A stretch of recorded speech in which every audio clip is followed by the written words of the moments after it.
Hello, and welcome back to Trek on the Tube. This is the Star Trek Discovery August update video, and boy, do we have a lot to cover. First things first, you may have noticed that the background's not the same. That's because I'm not at home. I've had a very busy couple of weeks, and it was hard to try and find time to film this. Okay, so, coming in late from Trek on the Tube, what happened last month? San Diego Comic-Con 2017 happened, and Star Trek Discovery went all in, with, most notably, a panel with a cast and showrunners, an art gallery displaying props, costumes, and concept art, and a new trailer. Of course, Netflix also released their own second trailer, which is basically the same one, just cut a little differently.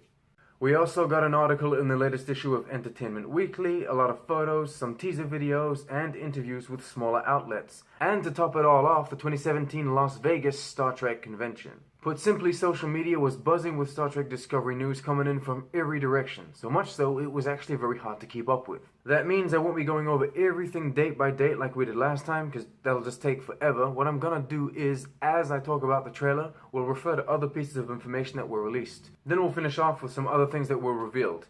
As usual, I will try to put all of the links in the description below. Okay, so let's go. To kick this off, just like in the first look trailer, we see Burnham and Georgiou in this desert. The planet's not confirmed to be Vulcan, but that's what most people seem to be thinking.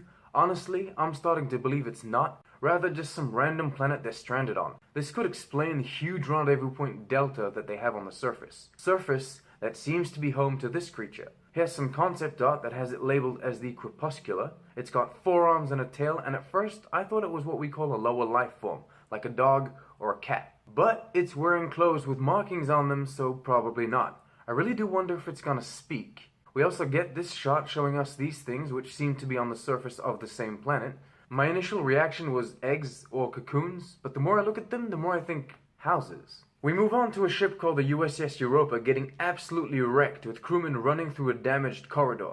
I must say destruction is a recurring theme in these trailers. I don't know if that'll be the case throughout the season, but up until now there's been a lot of explosions for such a small amount of footage. I suppose explosions are a good way to get the general audience interested, so I really can't blame them. Back in the day, the TNG promos were much more action-packed than what the episodes actually were, so I guess it's a Star Trek thing anyway. We then get more of Burnham flying through space in her thruster suit, what seems to be Klingon bullying, and a beautiful shot of the USS Shenzhou, or Shenzhou, or Shenzhou, whatever.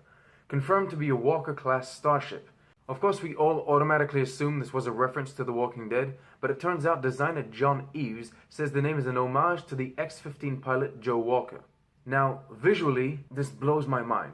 I would have no problem going to see a movie with this quality of CGI, and to think this is in a television series, I'm amazed. As for the design of the ship, I'm not a fan, but there are hundreds of ships in the Star Trek universe, some which I like more, some less. This one just doesn't really work for me.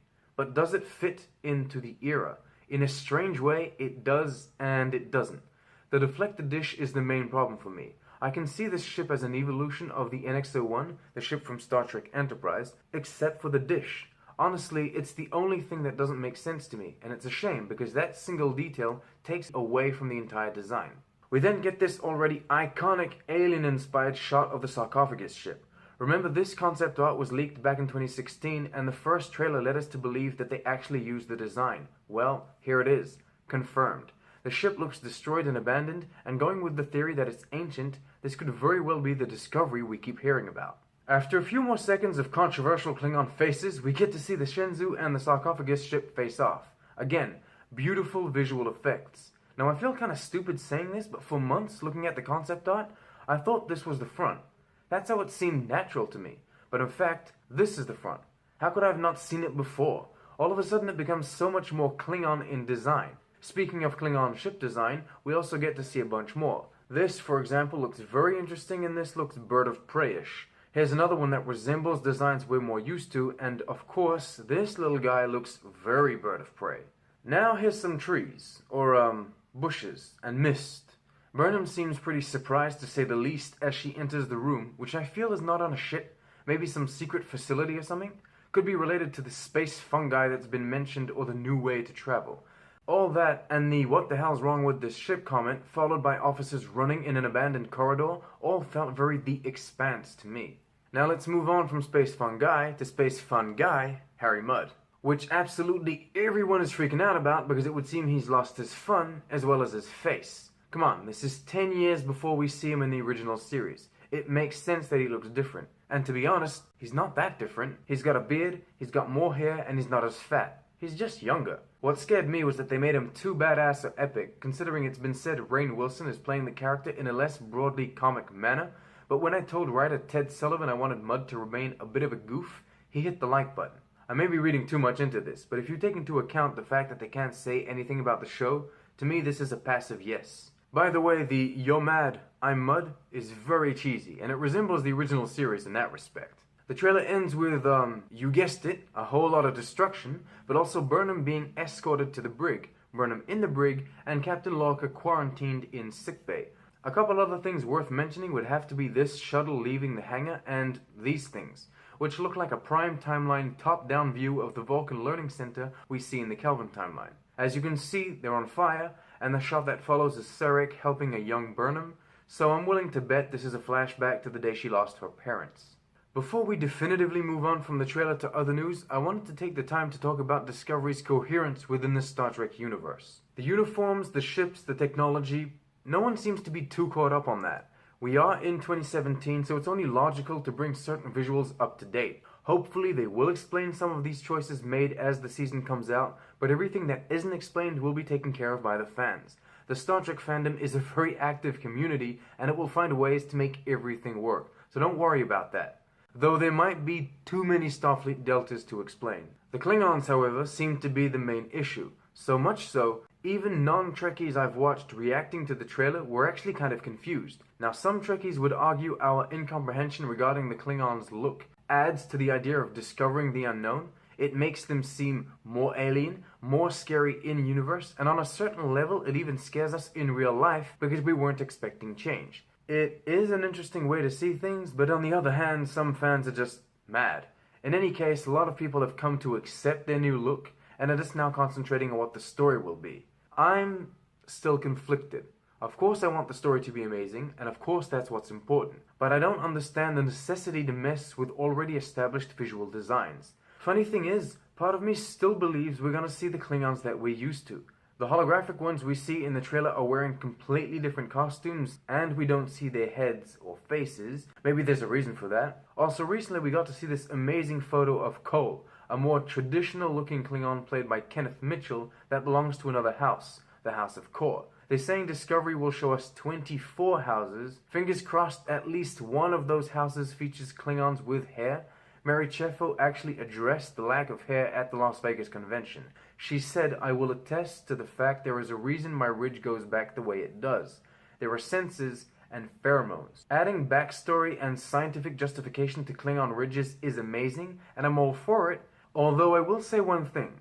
If these senses and pheromones give Klingons some sort of super ability, some sort of way to detect enemies or what have you, then they're not really Klingons anymore, because the Klingons that come before and the Klingons that came after in the Prime timeline do not have these abilities and never use them.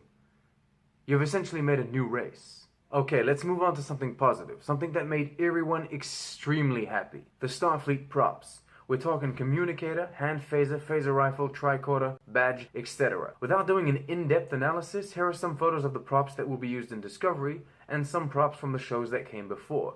We can clearly see they've drawn inspiration from the original series, the original pilot The Cage, and Enterprise. All these prop photos, by the way, were taken at the Star Trek Discovery exhibit located a couple blocks away from San Diego Comic-Con. There were also costumes, and we got a closer look at them too. A lot of effort is going into making these props, costumes, and sets believable.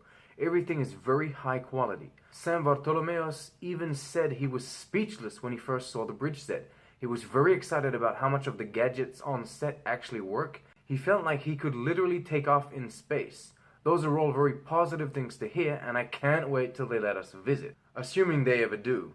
Next up, the Entertainment Weekly article. It went over a lot of things we already know, but here's what's worth mentioning.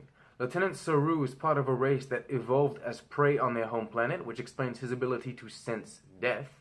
We're actually going to get an entire episode about him and his culture. Anthony Rapp explained his romantic relationship will be treated as any other relationship would be treated. It may seem stupid to mention this, but I believe equality and harmony in life is achieved by showing things as they are, normal even when different, not by pointing them out, be it in a positive or negative way. So this is really great. Along with the article came a few more photos and a short video of the actors talking about their respective characters and the show. The photos are nice, the video was fun, but this is what got everybody's attention: the Discovery's transporter room. I think it looks great. A nice blend between the room they had in the original series and the huge pad they had in Enterprise. The article also talked about Bryan Fuller's departure. To make this simple, Bryan Fuller wanted to make many smaller anthology series taking place in many different eras, and CBS preferred to do one show taking place over multiple seasons. I'm going to finish this all off by saying a few words about how the show is going to be a hard PG-13.